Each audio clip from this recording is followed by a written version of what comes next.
Welcome to the Pitchwerks podcast. I'm Scot McTaggart. Over the last 20 years, I've been a sales rep, a marketer, a manager, an executive, a consultant, and an advisor. This show is designed to give you access to my list of contacts so that you can learn more about how to present your ideas at work and succeed in your career. Startups and salespeople, marketers and managers from the Epicast Network in Pittsburgh. It's the Pitchwerks podcast. See what I'm saying? Absolutely. So if it's about page views and an ad that's on a page gets counted even if it's only on for a second, then the advertiser's kind of getting ripped off in that deal. Yeah, they are. Yeah. And I think that you are absolutely right, because the advertising market has been defining success by the number of eyeballs. How you doing, everybody? I hope you're having fun. It's Wednesday. It's the Pitchwerks podcast. I'm Scot McTaggart, and today I've got a guest for you that is going to tell you a little bit more about interacting with the media and how that all works. So we've covered press releases in the past. We've talked about, doing different things with engagement there, hiring a public relations type of person, right? Now I want to get into sort of the person who's behind that news desk. Today, we're talking to Mila Sanina, and she has graciously come in to give us some insight as to what she's seen working for PublicSource, which is where she's at now, which is a nonprofit news agency, CNN, PBS. She's been a lot of different places. The Pittsburgh Post-Gazette is another, where she's seen the inside of a lot of newsrooms. She's seen how content is originated, how it is influenced. And now I wanted to bring her in so that we can all ask her the direct questions about the right way, the wrong way, what we should expect when we're engaging with the press, and how that machine all works. So, as always, I want to ask you, please do me the favor of spreading the word about our show. Give us a review, give us a rating, tell us iTunes, Google Play Music, podcasts, whatever tool you're using to listen to the show. I would really appreciate it if you would give us 5 stars. This is a fantastic program. 1 star, I can't believe you actually thought this was going to be a good idea. Whichever one it is, whatever feedback you've got. Don't forget, social channels are all out there. Twitter, LinkedIn, Facebook, Instagram. There's plenty of Pitchwerks to go around, including pitchwerks.com, which is the website where it all comes together. I hope that you're enjoying the content that we're giving, but if there's something that you'd like to tell us about, please, through those channels, you can always reach us. I want to jump now into the conversation that we had with Mila Sanina from PublicSource.org and how brands and businesses and just various types of pitch crafters should work with the press and the media. Mila, thanks for coming in. I know this is sort of a weird thing for you to come into a show that's like about presenting ideas at work and whatnot.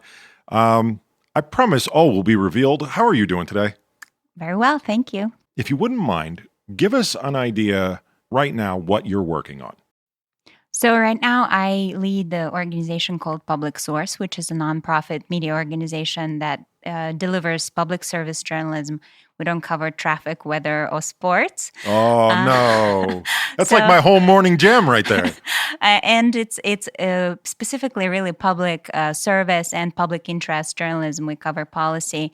We do in-depth reporting on issues like environment, health, public safety. And, we are a small team, but in such a media-saturated market, we are small but mighty, and we try to attract the audience that is really interested in substantive storytelling. Yes. That is more like, okay, I feel like I got away from the story with something that I learned, that is new, that is something that important for my community.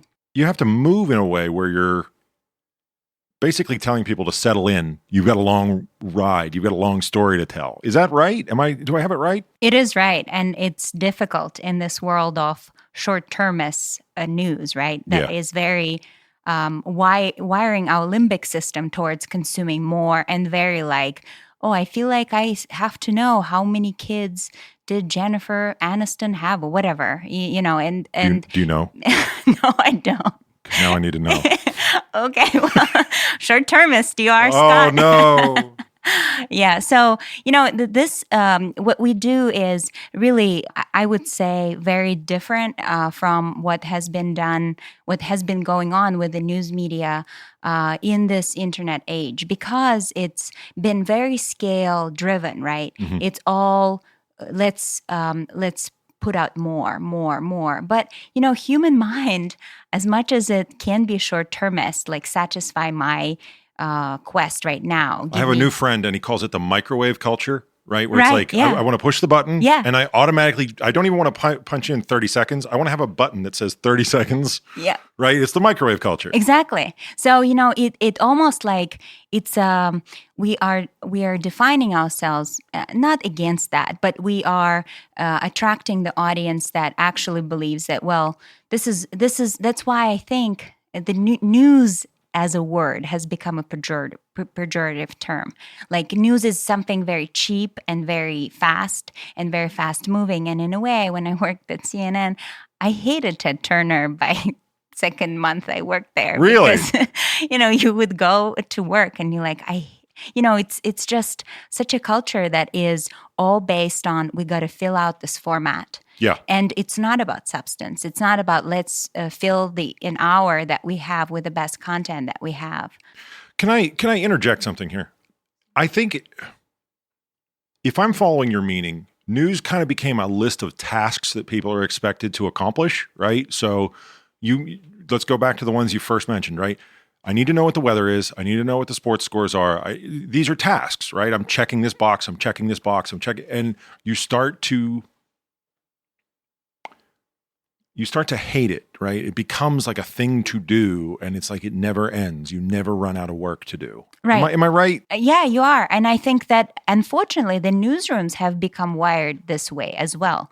Like we have become driven by scale. The measure of success in online news is all about page views and uniques. Right. It's not about the quality of readers or what is the value added that you contributed and what is the lifespan of your story. Right. And that's what, I do think that the internet, as much as it has been forever, seems like it's been forever with us. It's a very new phenomenon. If you will look in the span of the human history, it's a new baby. So in a way, and in some ways, we don't necessarily know what behaviors are yielded from what triggers. Exactly. Yeah. So if we drive towards page views, we get BuzzFeed, right? We get, here are 8 things that you need to do at work. Number 7 will drive you crazy. And someone can't wait to find out what's going to drive them crazy. They click the box, and it's not really good content. Yeah. Now, I have to ask sort of the question, did we get there because of advertising, right? Is it because we need to serve as many ads as possible? And follow-up question to that is, should the advertisers be asking for more substantive metrics? You see what I'm saying? Like, absolutely. So if it's about page views and an ad that's on a page gets counted even if it's only on for a second, then the advertiser's kind of getting ripped off in that deal. Yeah, they are. Yeah. Yeah. And I think that you are absolutely right, because the advertising market has been defining success by the number of eyeballs. Yeah. But one pair of eyeballs is different from the other. And there is really not enough nuance or understanding of nuance, because Google Analytics, even if as much as, people rely on it, there is very little understanding. It's very different if I read an article and if Bill Peduto is reading an article. Yes. So, but there is no mechanism to really distinguish that. Right now, because my page view equals his page view. That's true. And for the people that are outside the area, Bill Peduto is the mayor of Pittsburgh, and you want to reach him if you have a specific strong message that he needs to be aware of. How much does advertising actually influence the content as opposed to the, whatever you want to call it, the clickbaitiness of it, right? Like there's a tricky headline, and then there's the actual content. Like, how often are you seeing advertisers actually stepping on the quality of the content?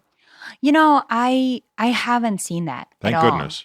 In a way that both at the Post-Gazette or CNN or PBS NewsHour, as much as The other day, a reader of PublicSource, because we offer this classes in the community on news literacy, basically teaching people how to not be bamboozled by non-verified content online. Right. And one or woman, also known as 50% of my Facebook feed.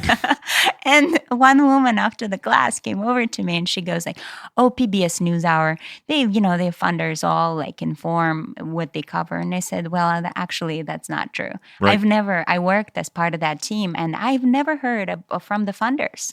They announced their funders at the end, but they have not been influencing the choice of stories or the slant or whatever, how they cover it." And I'm glad to hear it, because I think it is sort of something that we're all afraid of. You could poison the well, and you could influence not just public policy, but you could influence the way millions of people, billions of people think about an issue forever. Absolutely. And I think that, where there is actually a very interesting trend that is happening in the news, which is sponsored content. And I think that's much more dangerous than, a perceived or implied or, suspected influence of advertisers, where, you have, for example, like, I don't know, IBM writing about artificial intelligence. So all of that sponsored content is written by by advertisers, and it is featured. Like if you go to the New York Times website, you would see from our advertisers, and the byline is by IBM. It just requires additional, I think, awareness from the consumers who read that content and realize who is behind it.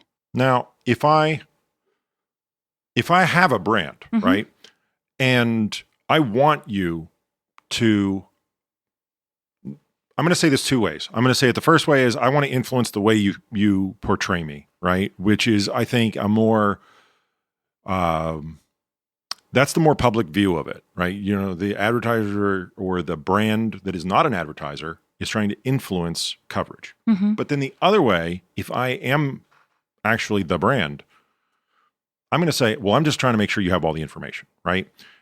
Right way, wrong way. Educate me. What's the right way to sort of start telling people more about your brand story? Well, I think that if it's true, like say a reporter is writing a story and you're aware as a company that they're writing the story, I do think that a good reporter would make sure that the information in a way that is relevant and fair to be incorporated.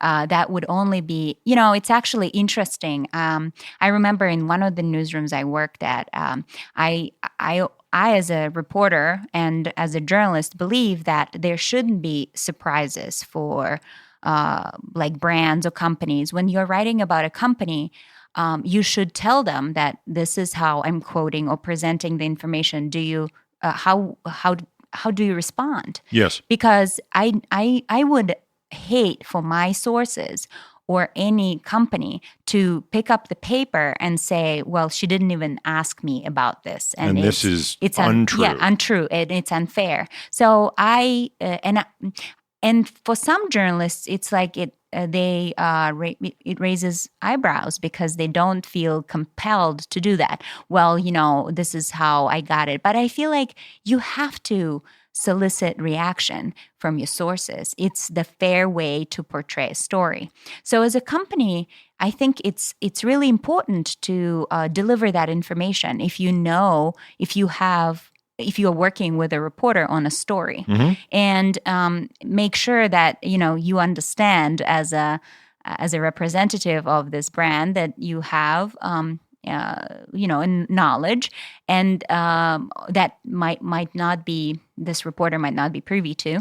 But at the same time, you also should have an realization that that person, as a reporter, is trying to cover the issue in a fair way. So if that you are a decision maker of your story as a person who structures it and writes it. And you've been chosen as the proxy exactly for this audience. Yeah, and you have to give them. See, this is honestly like how I try to do this show, right? You're my witness, right? There's no script here. We're going. I didn't send you questions, that sort of a thing. And the reason I do that is because I start the conversation generally where I think that people will understand why I'm interested in the person I'm talking to, And then as we go, I start trying to ask myself, what question needs to be asked now, right? Like if I were sitting at home and you didn't ask this question, you picked the wrong angle, you took it in the wrong direction because they can't get control over the conversation themselves. If you tried to sit down and actually have this conversation with every audience member, it would fill up weeks, and that's not reasonable. So Exactly, yeah. it's my job to kind of try to give them the answers that they wanted in response to whatever it is that you say, which is in many cases a surprise. Now, wrong ways. Come on, you got to give it to me. I do think that sometimes, you as a writer or even as a marketing person or a representative of the company, you also have to realize that reporters are human. And they process information just like humans do, and they're not superhumans to be able to digest it. So try to think about the way you structure the relevant information and the most important something that you want to get across.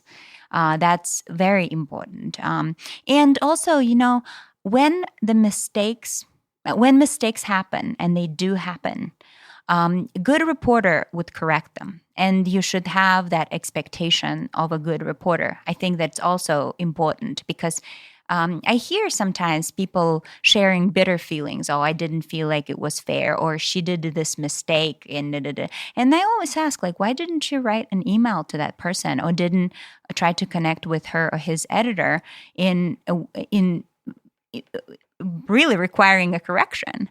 If you have the facts. Yeah, exactly. And they didn't get reported, then literally the job that was done isn't complete. Exactly. And I think that you should demand accountability and correct information to be out there, especially if it's your company. And I don't feel like a lot of companies or business folks who I have a conversation with, sometimes they feel like, they have been slighted or incorrectly represented, and it's in the way to rationalize that the story was unfair, and she made this mistake, and you're like, well, you could have corrected that. And speaking as a passive observer, right? I've never worked in a newsroom. I've never needed to turn in an article since 7th grade, right?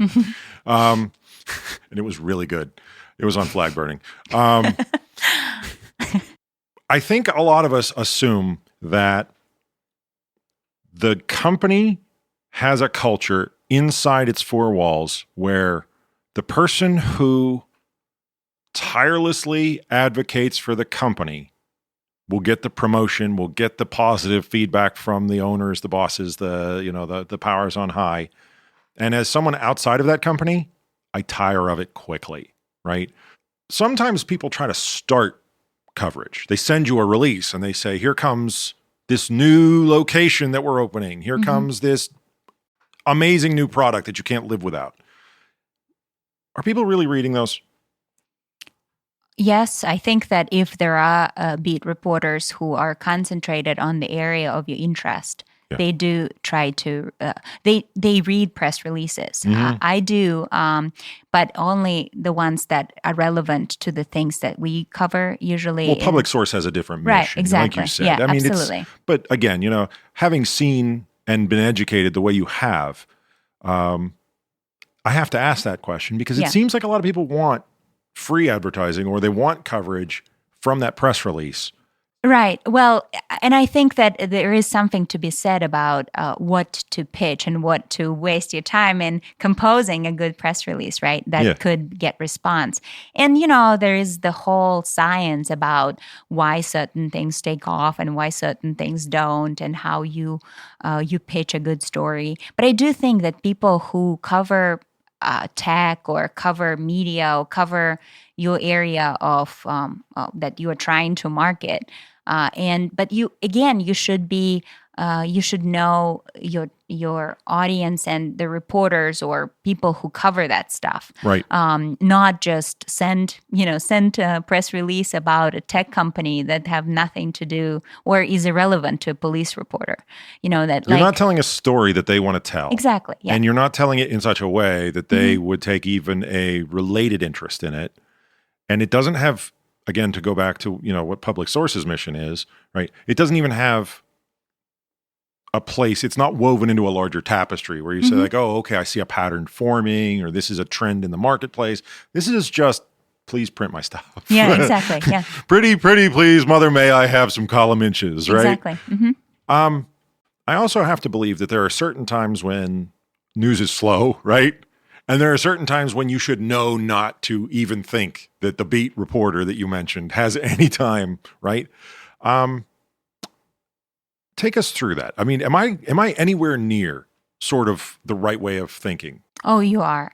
You are absolutely basically described the culture of the newsroom that sometimes drives, what people choose to cover and what they don't. And it's because you have a resource allocation problem. Yeah, you can only throw so many stories into the newsroom before you run out of people to cover. Yeah, you nailed it. I think that's exactly the dynamic of the newsroom. Again, these are humans, right? Yeah. And they are reactive. They're trying to, if you are talking about a newspaper, if you're talking about the TV station, they have different platforms that they have to feed, or that the expectations that are, there are editors, there are different, layers of responsibility and control. So it's a very complex beehive in a way, right?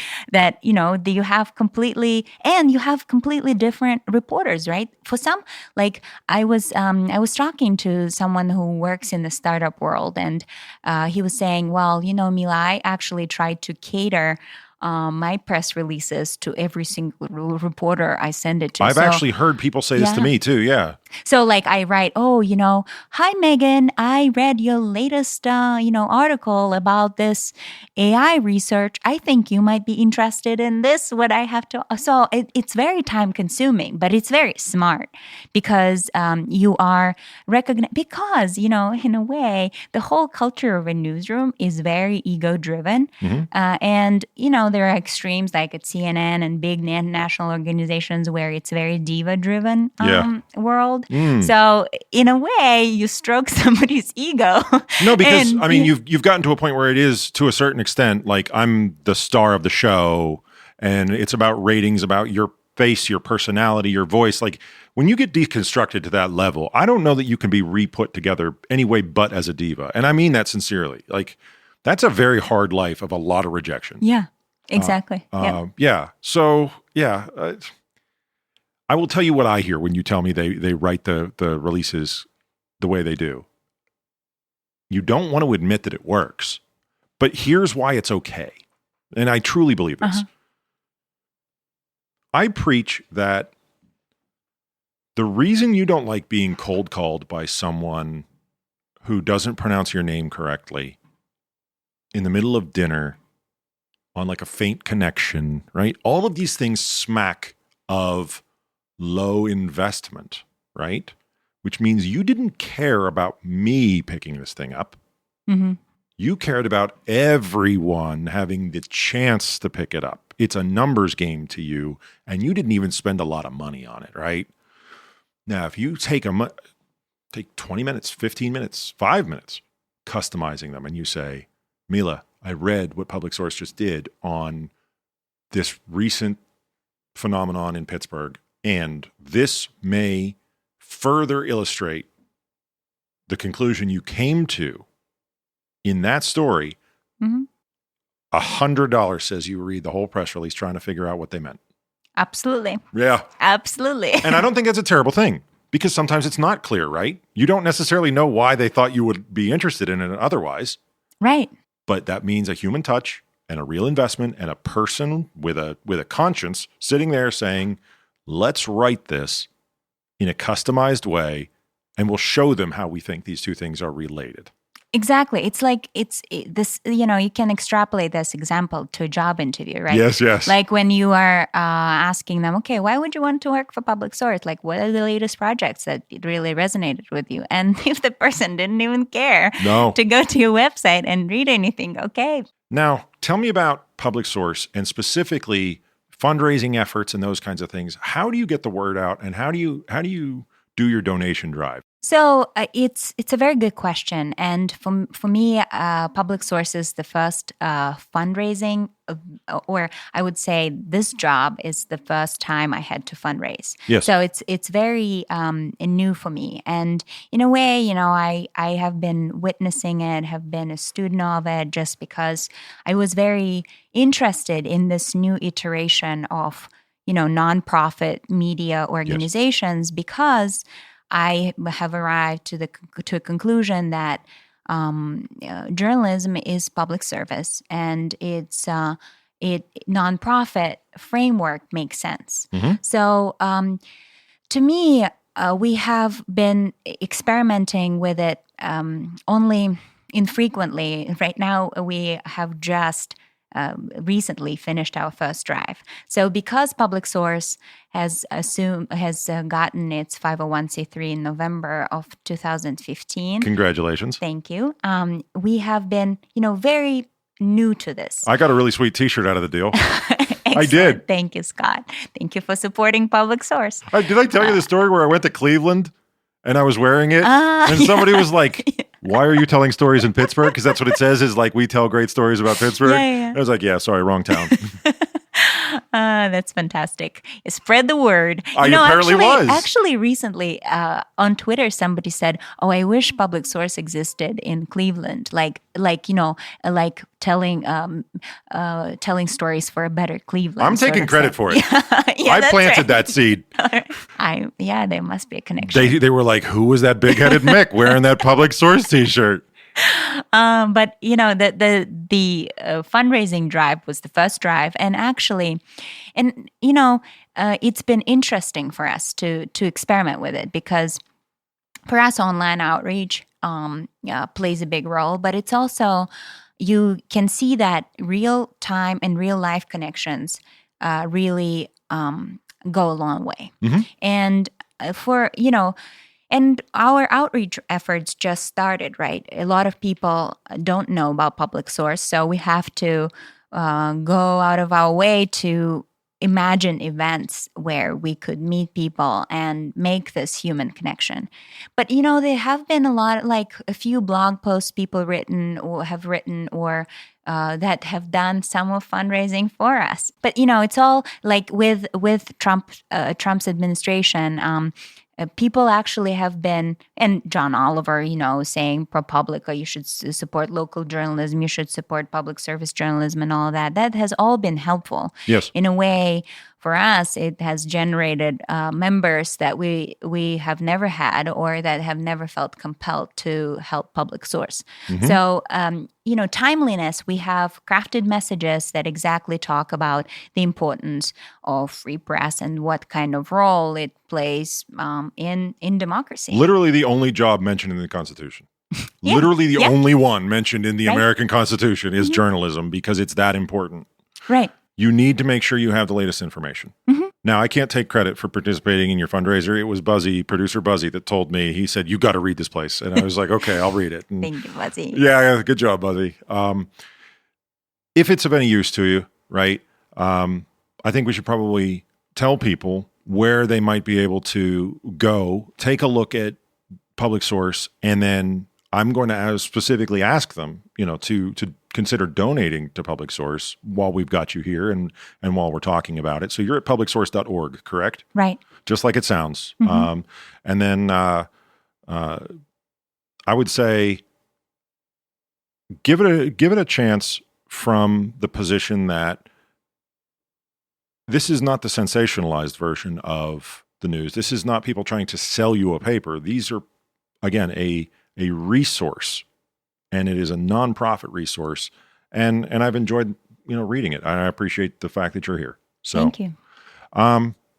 If somebody wanted to reach out to you and ask you questions about anything that we talked about today, is that okay? Yeah, absolutely. Mila at publicsource.org.